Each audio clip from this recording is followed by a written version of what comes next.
for our second round. Come on down, make yourself comfortable. Grab another beer if you haven't grabbed another beer yet. Okay, so this is the unfortunate part of the night where I tell a story. Okay, so for a good part of this story, I'm what's called an asshole. But it's the kind of asshole that every one of us is, because I was a teenager.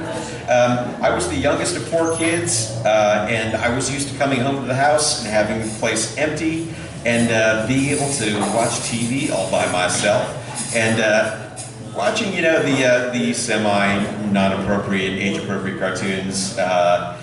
What was it? It was G.I. Joe, Thundercats, what else? Transformers. No, I wasn't into robots. Robots was just a little bit too much cars. That was more car than robot for me. I don't know why. But anyway, so I came home from school, and my regular routine was interrupted because Marvel Comics and Hasbro were the same people who did the G.I. Joe cartoon, had decided, hey, let's throw up a new product line called the Inhumanoids. And there were these dudes like in these big robot suits going deep beneath the Earth's crust, and somehow they had unearthed unimaginable evil. And one of the critters they let loose was named Decomposed. He was like this giant skeleton dude, and he'd like rip his chest open and put like screaming people in his chest, and like it would close up and they would like digest before your eyes. And I thought, this is dark. And anyway, but it was fascinating. It was new storylines, and I was kind of like, this is pushing boundaries for me. I don't know what to think about this. But it was on for like 5 days, 5 episodes during this 1 week. And I was getting into the story, and they kept coming up with like alternatives of how to fight the bad guys, and the bad guys kept like eating people. And they would find other alternatives, and it would fail. And the story was progressing. I was with it. I was going to carry it through the rest of the week. And my sister brought someone over from school.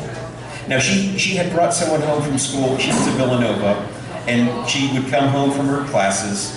And one time she brought Brother Patrick, an Augustinian who fought for the Wehrmacht during World War II. Interesting guy, gotta say. Who else? There was... at the time that my dad was getting his security clearance redone for his job with a defense contractor, my sister brought home an Iranian who had a visa problem.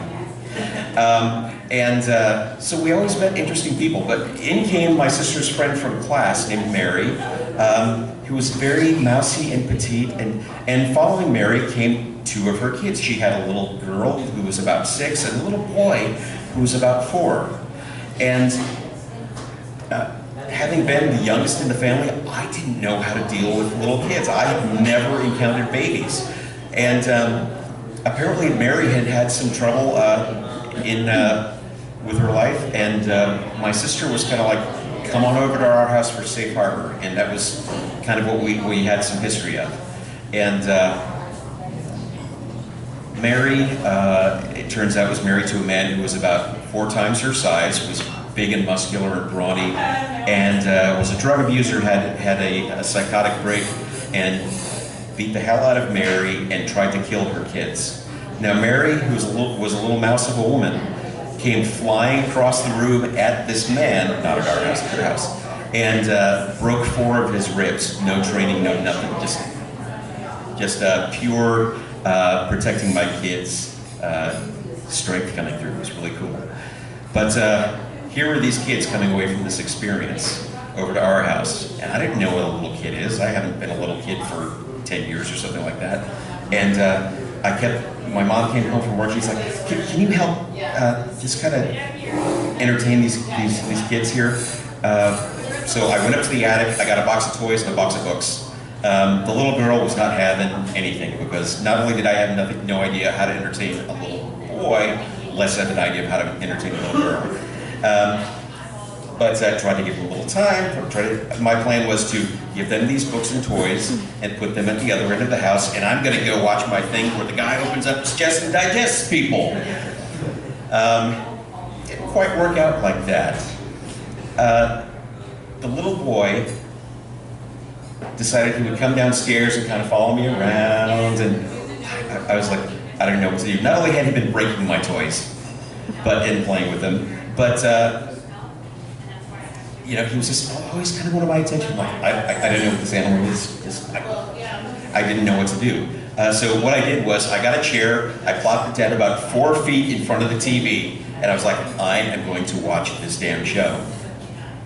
And over comes the little boy. And he says, can I sit in your lap? And that was the first time a kid ever melted my heart.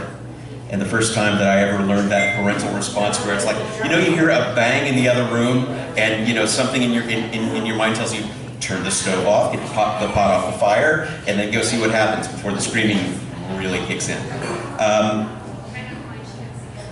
So that's how that happened. The end. My story. Thank you.